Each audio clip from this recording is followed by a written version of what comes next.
ఇక ఈ కృష్ణా నీళ్లపై ముదురుతున్న లొల్లి, కృష్ణా నీళ్ల కథ చూద్దాం. హరీష్ ఇగో 2 నెలల్లోనే ప్రాజెక్టులను ఢిల్లీ చేతిలో పెట్టిండ్రు. 10 ఏళ్లలో కేంద్రం ఒత్తిడి చేసినా మేము ఒప్పుకోలే. మితిమీరిన అహంకారంతో సీఎం మాట్లాడుతున్నాడు. మేము ఆయన లెక్క కాదు, సంస్కారంతో మాట్లాడతామని చెప్పి హరీష్ రావు అంటా ఉన్నాడు. అయితే 2 నెలల్లోనే ప్రాజెక్టులను ఢిల్లీ చేతుల్లో పెట్టిరని హరీష్ రావు అంటా ఉన్నాడు. కానీ హరీష్ రావు నీళ్ల మంత్రిగా ఉన్నప్పుడే, వాళ్ళ మామ సీఎంగా ఉన్నప్పుడే కేఆర్ఎంబికి ప్రాజెక్టులు అప్పచెప్తూ 200 కోట్ల రూపాయల బడ్జెట్ దానికి కేటాయించిన నిర్వహణ కోసం. ఈ దొంగలే కేటాయించి, ఈ దొంగలే అప్పచెప్తామని అగ్రిమెంట్ చేసుకున్నారు. వీళ్ళు చేసుకొని మోడీ ముంగట మోకరిల్లినటువంటి వీళ్ళు ఇవాళ కాంగ్రెస్ పార్టీ 2 నెలలనే ప్రాజెక్టులు తీసుకుపోయి ఆడ పెట్టిందట. ముఖ్యమంత్రి రేవంత్ రెడ్డి గారు క్లియర్ గా చెప్పిండుగా, నీకు దమ్ముంటే ఇవాళ రర్రా నాగార్జున సాగర్ మీదకి ఇవాళ కాంగ్రెస్ పార్టీ ప్రజాపాలన ఉంది, ఎవడొస్తాడో రర్రా అన్నాడు. వీళ్ళు ఏం చేసిరు, ఇటు ఎన్నికలు అవుతుంటే జగన్మోహన్ రెడ్డి తన మంది మార్బలాన్ని మీదికి పంపిడు. ఏం చేసిరు సన్నాసులు? మాట్లాడిరా? మాట్లాడలే. మితిమీరిన అహంకారంతో సీఎం మాట్లాడుతున్నట్టు. అహంకారం కాదు అది, ఆవేదన. ఆవేదన, మీరు చేసిన దానికి ఆవేదన. మేము ఆయన లెక్క కాదు, సంస్కారంతో మాట్లాడదు. సంస్కారమా మీది? ఇందాక చూసినావా మీ సంస్కారాలు? మీ మామేం మాట్లాడిండు, నువ్వేం మాట్లాడినావు? నీ సంస్కారాలు ఏ పార్టీయో తెలివయా? సంస్కారానికి మీకేమన్నా సంబంధం ఉందా? సంస్కారం చచ్చిపోతుంది మీరు అంటే. సంస్కారం ఉరేసుకొని చచ్చిపోతుంది మీరు ఆ పదాన్ని వాడితే. పోతిరెడ్డిపాడు విస్తరణ టైంలో మేము మంత్రులుగానే లేమట. పోతిరెడ్డిపాడు విస్తరణ టైంలో ఈయన మంత్రులుగా లేరట. ఈయన కథ. రాజశేఖర్ రెడ్డి గారు సీఎంగా ఉన్నప్పుడు పోతిరెడ్డిపాడుకు పొక్క పెద్దగా చేస్తున్న సమయంలో ఈయన రవాణా శాఖ మంత్రి, నాయని ఎవరు నరసింహారెడ్డి గారు కడప జిల్లా ఇన్ఛార్జ్ మంత్రిగా, ఇలా మామ కేంద్ర మంత్రిగా. మేము లేనేలేమని చెప్తా ఉన్నాడు. రాయలసీమ లిఫ్ట్ కు ఏపీ 2020 మే 5న జీవో ఇస్తే మేము కేంద్రానికి ఫిర్యాదు చేసినాం. కేంద్రానికి ఫిర్యాదు చేసినామని చెప్తా ఉన్నావు. తెలంగాణ ప్రజలకు ఎందుకు చెప్పలే ఈ మాట? ఎందుకు చెప్పలేదంటే, నీవు అక్కడ ఉన్నటువంటి కాంట్రాక్టర్కు లబ్ధి చేకూర్చడం కోసం నువ్వు నీ మామాడిన డ్రామా ఇది. రేవంత్కు సబ్జెక్టు లేక గాయగత్తర చేస్తున్నాడు, బూతులతో బుల్డోజ్ చేస్తున్నాడట. రేవంత్కు సబ్జెక్ట్ లేక, రేవంత్కు సబ్జెక్టు లేక ఉందా లేదా? రేవంత్ దాకెందుకు పోతానవా? మా ముఖ్యమంత్రి దాకెందుకు పోతున్నావు? నా దగ్గర చెప్పు నీ సబ్జెక్టు, నేను చెప్తా కదా. దగులుబాజీ రేవంత్కు సబ్జెక్ట్ లేదే జనం గెలిపించారు, మిమ్మల్ని బండబెట్టి తొక్కిరు. దగులుబాజీతనాన్ని ఒకటైతే వాస్తవం, రేవంత్ రెడ్డికి మీ అంత గాయగత్తర ముచ్చటి చెప్పే సబ్జెక్ట్ లేకపోవచ్చు. రేవంత్ రెడ్డికి మీలాగా బడివాయి మాటలు చెప్పే సబ్జెక్ట్ అయితే లేదు. రేవంత్ రెడ్డికి మీ మామ లెక్క దొంగ మాటలు చెప్పి తప్పించుకునే నాలెడ్జ్ అయితే లేదు రేవంత్ రెడ్డికి. మీరు చెప్పినట్టే మీ మామ కేసీఆర్ చెప్పిన బట్టెవాయి మాటలన్నీ రేవంత్ రెడ్డి చెప్పలేడు. ఆ విషయంలో రేవంత్ రెడ్డి గారు 100% వెనుకబడ్డాడు. దగులుబాజీతనాన్ని జనం ఎప్పటికీ సహించరు. ఏమంటారు చూసినా సోషల్ మీడియాలో మీరు మాట్లాడిన మాటలు పొట్టుపొడు తిడుతున్నారు జనం. నీళ్లపై అసెంబ్లీలో ఎంతసేపు అయినా చర్చకు సిద్ధమని ప్రకటన. నీకు దమ్ముంటే మీ మామ నువ్వు. అదే ముఖ్యమంత్రి గారు ఏం చెప్పిండు, అసెంబ్లీలకు అందరు వచ్చిన తర్వాత ఈయన మామ వచ్చిన తర్వాత దర్వాజా తాళమేసి తాళాలు బయటికి ఇసిరేసి లోపట్నే బట్టలు కూడా తెచ్చుకోమనండి మిమ్మల్ని. మీరు బట్టలు తెచ్చుకోవాలి, మీరు తానాలు ఆడనే చేయాలి. 48 గంటలు సుదీర్ఘం ఆపకుంటా ఆన్నే భోజనం గీజనం లోపట్నే మైక్ కూడా కట్ చేస్తామని చెప్పలే. ఎంతసేపు మాట్లాడదు. మీరు రావాలి, మీరు దమ్ముంటే. అంతే. దాని నుంచి తప్పించుకోవడానికి చెప్పును తెర మీదకి తెచ్చిర్రు మీరు. అసెంబ్లీకి కేసీఆర్ రాకుండా తప్పించుకోవడానికి ఇప్పుడు అసెంబ్లీలో చెప్పు మీదనే చర్చ జరగాలి తప్ప నీళ్ల మీద జరగొద్దు అనేది వీళ్ళ ఉపాయం కట్టి ఈ ఆట ఆడిరు అంతే, అంతకంటే ఎక్కువేం లేదు. గౌరవ ముఖ్యమంత్రి గారు ఈసారి అసెంబ్లీకి చెప్పులు తీసుకపోకుండా చూడరు ఒకసారి. ఎందుకంటే సొంత పార్టీ వాళ్ళే కేసీఆర్ చెప్తూ కొట్టినా కొడతారు. ఆ లెక్కలన్నీ బయటకు వచ్చిన తర్వాత కాంగ్రెస్ అధికారంలోకి వచ్చిన 2 నెలల్లోనే ప్రాజెక్టులను ఢిల్లీ చేతిలో పెట్టి అడుక్కు తినే పరిస్థితి తెచ్చిందని మాజీ మంత్రి హరీష్ రావు విమర్శించారు. 10 ఏళ్లు కేంద్రం ఒత్తిడి తెచ్చినా తాము ప్రాజెక్టులను అప్పగించలేదని అన్నారు. సోమవారం తెలంగాణ భవన్లో హరీష్ రావు మీడియాతో మాట్లాడారు. CM Revanth Reddy press meet లో మితిమీరిన అహంకారంతో, సంస్కారం లేని వికారమైన భాషతో వితండవాదన చేసిండు. ఆయన మాటలు మొత్తం అబద్ధాలే. ప్రజలు ఆయన ధోరణి చూసి సీఎం ఇట్లా మాట్లాడతారని అసహించుకుంటున్నారు అని అన్నారు. ఇప్పుడు హరీష్ రావు గారు ఇదే పోలు పెట్టుకుందామా? రేవంత్ రెడ్డి మాటలు ఎవరి మాటలు సంస్కారంగా ఉంటాయి, ఎవరి మాటలు హీనంగా ఉంటాయి అని పెట్టుకుందామా? హరీష్ రావు గారు రేవంత్ రెడ్డి గారిని చూసి ప్రజలు అసహించుకుంటున్నారట. ఒకసారి కామెంట్లలో చెప్పురి. తాము రేవంత్లా మాట్లాడబోమని, సంస్కారంతో మాట్లాడతామని ఆయన చెప్పారు. కేసీఆర్ పై నీచమైన పద్ధతిలో వ్యక్తిగత దూషణలకు సీఎం రేవంత్ పాల్పడ్డారని మండిపడ్డారు. ప్రాజెక్టుల విషయంలో ప్రభుత్వం ఎన్ని మాట్లాడినా 10 ఏళ్లలో కేసీఆర్ వాటిని కేంద్రానికి అప్పగించలేదని, కాంగ్రెస్ అధికారంలోకి రాగానే అప్పగించేశారన్నారు. కేంద్రానికి అప్పగిస్తామని సంతకం చేసి వచ్చినోడే కేసీఆర్.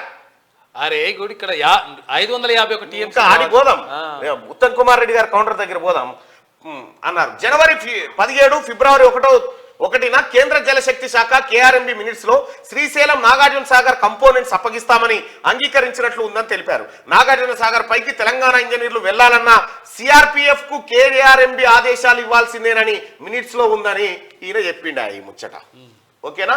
ఇప్పుడు ఒరిజినల్ ముచ్చట ఇలా బాగోతాం. అసలు కథ వస్తుంది ఇప్పుడు. హరీష్ చెప్పేవన్నీ పచ్చి అబద్ధాలు. ప్రాజెక్టులను బోర్డుకి ఇచ్చేందుకు ఒప్పుకున్నదే KCR. One time seed money కింద 200 కోట్లు కేటాయించింది ఎవరు? ఇల్లే. కేఆర్ఎంబి నిర్వహణ కోసం 200 కోట్ల రూపాయలు కేటాయించింది హరీష్ రావు నీళ్ల మంత్రిగా ఉన్నప్పుడే.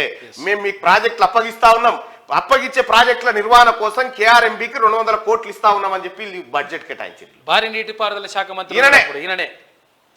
కేసీఆర్ జగన్ భేటీ తర్వాతనే రాయలసీమ లిఫ్ట్ జీవో వచ్చింది ఉత్తమ్ కుమార్ రెడ్డి. ఇది అబద్ధమా ఉత్తమ్ కుమార్ రెడ్డి చెప్పేది? పచ్చి నిజం. కమిషన్ల కక్కుర్తి పడి రాష్ట్ర ప్రజలకు తీవ్ర అన్యాయం చేసిండ్రు. తెలంగాణకు రావాల్సిన 551 టీఎంసీల వాటా 299కు ఎవరి వల్ల తగ్గింది? రాయలసీమ లిఫ్ట్ టెండర్లు పూర్తయ్యేదాకా అపెక్స్ భేటీకి కేసీఆర్ ఎందుకు పోలే? బోర్డుకు ప్రాజెక్టులకు అప్పగించబోమని స్పష్టీకరణ. ఇక్కడ ప్రజలు అర్థం చేసుకోవాల్సింది, 200 కోట్ల రూపాయలు కేఆర్ఎంబికి ఎందుకు కేటాయించరు చెప్పు సమాధానం. హరీష్ రావు నువ్వు చెప్పు, అప్పుడు ఎందుకు కేటాయించారు? ఎందుకంటే ప్రాజెక్టులు మీకు అప్పగిస్తున్నాం, మీకు నిర్వహణ కింద 200 కోట్ల రూపాయలు మేము చెల్లిస్తున్నాం అని చెప్పి బడ్జెట్లో పెట్టారు. నీవు అప్పగించకపోతే 200 కోట్లు వానికి ఎందుకు ఇచ్చినట్టు? ఇదొకటి. రెండోది, కేసీఆర్ జగన్ భేటీ తర్వాతనే రాయలసీమ లిఫ్ట్, రాయలసీమ ఎత్తిపోతల పథకానికి జీవో ఎప్పుడొచ్చింది? జగన్మోహన్ రెడ్డి ఎప్పుడు విడుదల చేసిండు? కేసీఆర్ జగన్మోహన్ రెడ్డి ఇద్దరు కూర్చొని, అన్నా నేను రాయలసీమకి నీళ్ళు ఎత్తుకపోతాం, మీ కాంట్రాక్టులు మాత్రం మేము చెప్పినోడికి ఇవ్వాలి అని చెప్పి రాయలసీమను రతనాల సీమ చెప్తా అని రోజా ఇంటికి పోయి చేపల పులుసు దిని చెప్పొచ్చినోడు బాతాల పోషెట్టి మీ మామ పోయి చెప్పొచ్చిండు. ఇది తప్ప ఉత్తమ్ కుమార్ రెడ్డి చెప్పింది? చూస్తావు, అది కూడా చూస్తావా కావాలంటే. ఇంకా కమిషన్లకు కక్కుర్తిపడి రాష్ట్ర ప్రజలకు తీవ్ర అన్యాయం చేసిండు. కేవలం కమిషన్ల కోసమే కేసీఆర్ ఆడిన డ్రామా అంతా. ఏంది కమిషన్లు అంటే, కేసీఆర్ కు సంబంధించినటువంటి కాంట్రాక్టర్లు తెలంగాణ రాష్ట్రంలో కాంట్రాక్టులు బట్టి లక్షల కోట్ల రూపాయలు దొబ్బేసిరు, లక్షల కోట్ల రూపాయలు తిన్నారు. తిన్న తర్వాత ఈ కాంట్రాక్టులు కావు సార్, పక్క రాష్ట్రం ఇవి కూడా పడదాం, పక్క రాష్ట్రం పట్టాలని వాళ్ళకి ఏదో నీటి కేటాయింపులు చేయాలి కదా అంటే, కృష్ణలకేనా ఎత్తుకపోరి మన కమిషన్లు వస్తే చాలని చెప్పి కృష్ణా నీళ్లను, తెలంగాణకు కృష్ణా నీటి వాటా ఎంత? 551 టీఎంసీలు. సోడిగా తెలంగాణకు కృష్ణా నీళ్ళ వాట ఎంత అంటే 551 టీఎంసీలు అయితే, అంటే మనకు రావాల్సిన వాట కృష్ణా నదిలకేని 551 టీఎంసీలు తెలంగాణకు రావాలి. కానీ కేసీఆర్ ఏం చేసిండరికైనా 551 మాకెందుకు 299 చాలు అని సంతకం పెట్టచ్చు. ఈడ లంగేవాడు అన్నట్టుగా, ఈడ లంగేవాడు 299 టీఎంసీలు మాకు చాలు, మిగతా రాయలసీమకి ఎత్తుకపోయారు అని చెప్పి జగన్మోహన్ రెడ్డికి అప్పచెప్పిన దొంగ కల్వకుంట్ల చంద్రశేఖరరావు. కాదా? కేసీఆర్ భాషలోనే చెప్పాలంటే తెలంగాణ నీటి వనరులను రాయలసీమకు దోచిపెట్టిన రండా అని చెప్పుకోవచ్చు ఆయన భాషలో. తెలంగాణకు రావాల్సిన 551 టీఎంసీల వాట. మనము తెలంగాణ ఉద్యమాన్ని ఎందుకు చేసినాం? తెలంగాణ ప్రజలారా, నీళ్లు, నిధులు, నియామకాలు. నీళ్ల సంగతి, నీళ్లు తెలంగాణ మనం అనేక సార్లు పాటలు పాడుకున్నాం. గద్దరన్న వాడినటువంటి దాంట్లో మా గోదావరమ్మ తెలంగాణను గుడ్రాలు చేసిపోయింది, కృష్ణమ్మ గంటెడు నీళ్ళు ఇయ్యలేకపోయిందని పాటలు పాడుకున్నాం. తెలంగాణ ఉద్యమంలో అనేకమైనటువంటి ఉద్యమాలు చేసినాం. నీటి ఉద్యమాలు చేస్తున్న సమయంలో ఈయన కేసీఆర్ ఏం చేసిండు? మన నీళ్లు మనకని వచ్చి మన నీళ్లు తీసుకుపోయి రాయలసీమకు అప్పచెప్పిండయా? ఇంతకు మించిన ద్రోహి ఉంటాడా తెలంగాణ? కేసీఆర్ను అమరవీరుల స్తూపం కాడ ఉరి తీసినా తక్కువే ఈ పని చేసినందుకు. ఒకవేళ వాటా 551 టీఎంసీలు ఉంటే మాకు 651 టీఎంసీలు కావాలని కొట్లాడుతున్నా. సిపాయి అయితే నువ్వు తెలివి కల్లోని అయితే నీకు నిజంగా తెలంగాణ ప్రజల మీద ప్రేమ ఉంటే ఇక్కడి ఉద్యమం పట్ల నీకు నిజంగా నిబద్ధత ఉండుంటే 551 టీఎంసీలు ఎట్లొస్తుంది మాకు 600 రావాలి కానీ కొట్లాడాలి. తెలివి కల్లోడు అంటాడు. ఇక్కడ పోయి ఏం చేసిండు ఎరికేనా 551 299కి రాసుకొని వచ్చిండు. సంతకం పెట్టేసి ఇది ఇట్లా పెడితే ఆయన మహారాష్ట్రకు పోయిండా. ఆ రోజు ఉత్తమ్ కుమార్ రెడ్డి గారే పిసిసి చీఫ్ గా ఉన్నాడు. మహారాష్ట్ర కాడ నీకు తమ్మిడియట్టి ఎత్తు 52 మీటర్లు ఉండాలని చెప్పి కాంగ్రెస్ పార్టీ కొట్లాడింది. 52 మీటర్ల ఎత్తులో కడితే మాకు ముంపు పెరుగుతుందని మహారాష్ట్ర అంటే కేసీఆర్ ఏం చేసినారు అప్పటికి మహారాష్ట్ర ఏం చెప్పిందంటే 49 మీటర్లు అయితే ఓకే అని చెప్పింది. కేసీఆర్ పోయి ఏం చేసిండు మహారాష్ట్రకు పోయి 52 ఇడిచిపెట్టి 49 సంతకం పెట్టి వచ్చిండు. వచ్చి బేగంపేటలో దిగి దమ్ముందా ఉత్తమ్ కుమార్ రెడ్డి చూసుకుందాం దమ్ముందా అని చెప్పారు అన్నాడు. ప్రజల్ని మాయమాటలు చెప్పిండు. ఎక్కువచ్చే కాడ తక్కువ సంతకం పెట్టి వచ్చిన సన్నాసి కల్వకుంట్ల చంద్రశేఖరరావు నీకేమన్నా అర్హత ఉందా? తెలంగాణలో ఉండే అర్హత ఉందా? నీకు తెలంగాణ గురించి మాట్లాడే అర్హత ఉందా నీ కుటుంబానికి? తెలంగాణ నీటి సంపదను సర్వనాశనం చేసిరు. కాళేశ్వరం అని కడితే మొత్తం ఎక్కడికక్కడ కూలిపోయి ఇలా కాళేశ్వరం ఎందుకు పనికి రాకుండా పోయింది? ఏ ప్రాజెక్టు ముంగడపడ్డదా? కొండపోశమ్మ సాగర్ కడితే ఏమైంది? కొండపోశమ్మ ఆ తర్వాత అదేం ప్రాజెక్టు 50 టీఎంసీలది మల్లన్న సాగర్ కట్టింది. బేస్ సరిగా లేదు. అది అక్కడ భూకంపాలు వచ్చే అవకాశం ఉందని నిపుణులు హెచ్చరించినా నాకు వచ్చిండు. కేవలం కట్టలు పోయాలి, నోట్ల కట్టలు మింగాలి. ఇది కేసీఆర్ టార్గెట్. ఇగో ఇట్లా పని ఇవన్నీ బయటకు వస్తా ఉంటే ఇప్పుడు రేపు పొద్దుగాల అసెంబ్లీలో ఉత్తమ్ కుమార్ రెడ్డో లేకపోతే రేవంత్ రెడ్డో లేకపోతే కాంగ్రెస్ పార్టీ మంత్రులు లేచి మీ లెక్కలన్నీ బయట పెడుతుంటే తల దించుకోవాల్సి వస్తుంది. కాబట్టి చెప్పు మీద చర్చకు లేపిడన్నట్టు ఇప్పుడు చెప్పు చర్చ జరగాలంట అసెంబ్లీలో. చెప్పు చర్చ కాదు, చెప్పులు మెడలేసి చర్చలు పెట్టాలి. మీకు కేసీఆర్ మెడలో దళితుల చెప్పుల దండేసి చెప్పు ఏం చేసినావు దళితులకు. రాయలసీమ ఇక్కడ చూడు ఇంకా కీలకం. రాయలసీమ లిఫ్ట్ టెండర్లు పూర్తయ్యేదాకా అపెక్స్ భేటీకి కేసీఆర్ ఎందుకు కాలేదు? రాయలసీమ లిఫ్ట్ టెండర్లు వేసిరు. మెగా కంపెనీ దక్కించుకుంది, కొన్ని కేసీఆర్ కంపెనీలు దక్కించుకున్నాయి. ఆ ప్రాజెక్టు చేపట్టినాయి. అప్పుడు సంగమేశ్వరం కాడికే ఎత్తుకపోతుర్రు అని ఇదే వెలుగు దిన పత్రిక మొత్తుకుంది. ఆధారాలు కూడా బయట పెట్టింది. విషయం ఏంటంటే అపెక్స్ కౌన్సిల్ మీటింగ్ కు అన్ని రాష్ట్రాలకు సంబంధించిన వాళ్ళు హాజరైతా ఉంటే కేసీఆర్ ఒక్కడే హాజరు కాలేదు. ఎందుకంటే కేసీఆర్ హాజరైతే ఈ లిఫ్ట్ టెండర్లు ఆగిపోతాయి. జగన్మోహన్ రెడ్డికి లాభం జరగదు, రాయలసీమకు లాభం జరగదు.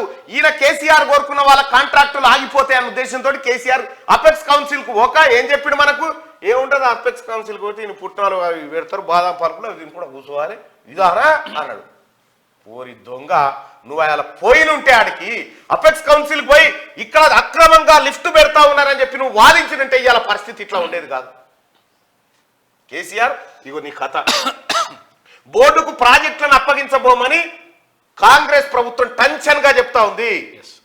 ప్రాజెక్టులను కేఆర్ఎంబికి చెప్పము అని చెప్తా ఉంది క్లియర్ గా. ఎట్టి పరిస్థితుల్లో వీళ్ళ భాగవతం అంతా బయటికి వస్తుందని డ్రామా ఆడుతా ఉన్నారు. మాజీ మంత్రి హరీష్ రావు పదే పచ్చి అబద్ధాలు మాట్లాడుతున్నారని ఇరిగేషన్ శాఖ మంత్రి ఉత్తమ్ కుమార్ రెడ్డి మండిపడ్డారు. కమిషన్లో కక్కుర్తి పడి నీటి బాటలో రాష్ట్ర ప్రజలకు తీవ్ర అన్యాయం చేశారని అన్నారు. కృష్ణా బోర్డుకు తాము ప్రాజెక్టులను అప్పగించలేదని, బీఆర్ఎస్ మాత్రం తమపై విష ప్రచారం చేస్తున్నదని ఆగ్రహం వ్యక్తం చేశారు. ఢిల్లీలో కేంద్ర జలశక్తి శాఖ మంత్రి గజేంద్ర సింగ్ షెకావత్ ను కలిసినప్పుడు కూడా ప్రాజెక్టులను అప్పగించేది లేదని ఖరాఖండిగా చెప్పామని తెలిపారు. సోమవారం సాయంత్రం సెక్రటేరియట్ లో మీడియాతో ఉత్తమ్ మాట్లాడారు. కృష్ణా రివర్ మేనేజ్మెంట్ బోర్డుకు ప్రాజెక్టులు ఇవ్వడానికి 56 రోజులు తమ పాలనలో ఎప్పుడూ ఒప్పుకోలేదన్నారు. తెలంగాణ నీటి కేటాయింపుల్లో మోసం చేసింది బీఆర్ఎస్ పార్టీనే, కేఆర్ఎంబికి ప్రాజెక్టులు ఇచ్చేందుకు అంగీకరించింది కూడా ఆ పార్టీనే అని తెలిపారు. ఉమ్మడి ఏపీలో 60 ఏళ్లు కృష్ణా జలాల్లో తెలంగాణకు జరిగిన అన్యాయం కన్నా 10 ఏళ్లు కేసీఆర్ పాలనలో ఎక్కువ అన్యాయం జరిగిందని, 60 ఏళ్ల పాలనలో గత పాలకులు 551 టీఎంసీలు తెలంగాణ వాటను కాపాడుకుంటూ వస్తే కేసీఆర్ ఒక్కడే దాదాపుగా 252 టీఎంసీలు వాళ్ళకి అప్పచెప్పొచ్చిండు. సగం నీళ్ళు చాలన్నాడు. ఓ రకంగా చెప్పాలంటే ఎంత దుర్మార్గుడా కేసీఆర్. ఇంతకు మించిన దుర్మార్గం ఉంటుందా? ఈ 60 ఏళ్ల కంటే కేసీఆర్ 10 ఏళ్లలో చేసిన ద్రోహమే ఎక్కువ ఉంది తెలంగాణ రాష్ట్రానికి. ఈ కాళేశ్వరం కేసులో ఏ క్షణమైనా కేసీఆర్ అరెస్ట్ కావచ్చు. దేశం విడిచి పారిపోయేందుకు ఆయన ఫ్యామిలీ ఏర్పాట్లు చేసుకుంటున్నది మంత్రి కోమటిరెడ్డి వెంకటరెడ్డి. అందుకే గతంలో హైర్ చేసుకున్న స్పెషల్ ఫ్లైట్ క్యాన్సిల్ చేసుకోలే. మాజీ సీఏ సోమేష్ కుమార్ దగ్గర 5,000 ఎకరాలు ఉన్నాయి. అసెంబ్లీ సమావేశాల్లో బండారం బయట పెడతామని ప్రకటన అంటూ మీరు దమ్ముంటే అసెంబ్లీకి రారు. ఈసారి అసెంబ్లీకి వచ్చి అసెంబ్లీలో మీరు చేసిన భాగవతం అంతా బట్టబయలు కాబోతా ఉంది. మిమ్మల్ని ఎవడూ రక్షించలేడు. మిమ్మల్ని అసెంబ్లీలో కూర్చున్న టీఆర్ఎస్ నాయకులే, మీ సొంత పార్టీ నాయకులే కేసీఆర్ ను హరీష్ రావును చెప్పుతో కొట్టకపోతే అడుగుంది ఆ లెక్కలు బయటకు వచ్చిన తర్వాత.